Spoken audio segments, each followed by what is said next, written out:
West side good? Camera's good? Thumbs up? Okay. I see some folks adjusting some things, so I want to make sure that we're good. Okay, wonderful. Well, good morning. Thank you all for joining us here today. Really important that we understand what is happening here in FAR, in the Rio Grande Valley, and throughout the U.S.-Mexico border here in Texas because of the crisis and the chaos that Greg Abbott has caused. Through his executive action last week that mandates 100% inspections on all commercial vehicles coming into the U.S. through our ports of entry here in Texas, he has slowed down U.S.-Mexico trade to a standstill. That is causing higher prices. It is causing higher inflation. It is worsening a supply chain problem that we already had in the United States. We're going to lose even more truck drivers who are going to have a hard time making a living when they were used to crossing 3 or 4 times a day.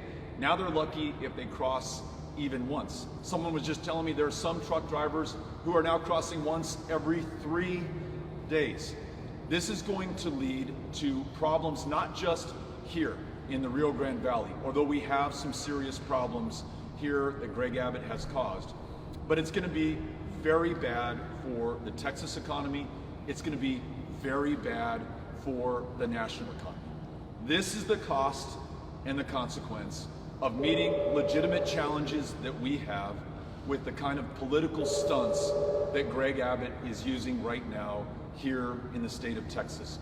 This is making a challenging situation for small businesses much, much worse. I was in Laredo yesterday meeting with customs brokers and trucking company owners and just everyday citizens who are alarmed at what this is doing to their economy.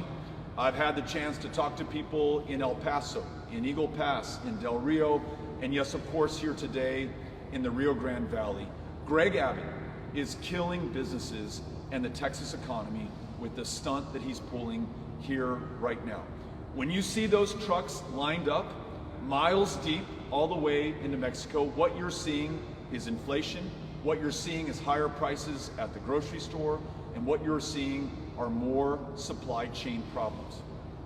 We are calling on Greg Abbott to end this policy today because it does nothing to stop the traffic of illegal drugs. It does nothing to stop the smuggling of human beings. It does nothing to improve the safety or security of the people of Texas. All it does is hurt the economy of this community, of this state, and of the United States of America. One more point before I introduce 2 other speakers who are going to talk in very real terms about how this has affected their businesses and their employees.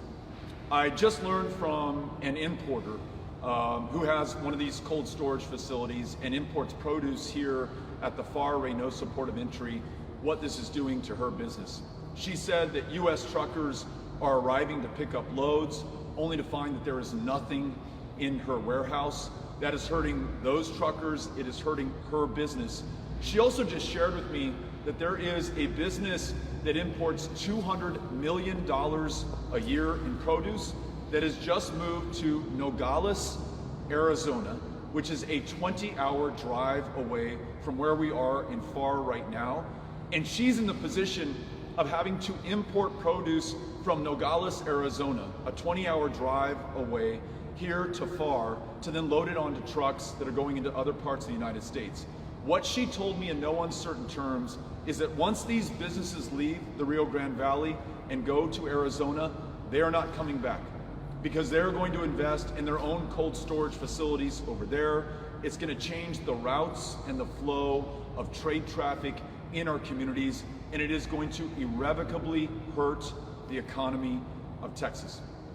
The first person that I want to introduce is our host today, who allowed us to gather here in his cold storage facility. But even more importantly, he is a customs broker. So he works with clients all over this region who are trying to bring in the food, the television sets, the car parts, the things that our national economy and Texas economy depend upon. So Joe Arevalo is going to tell us a little bit about what this means to him, to his business, and to his clients. And then after we hear from Joe, we're gonna have a chance to hear from someone who owns a trucking company. He's gonna tell us what this means for his drivers and his small business here in Pharr in the Rio Grande Valley. So Joe, we'll turn the microphones over to you. And then Joe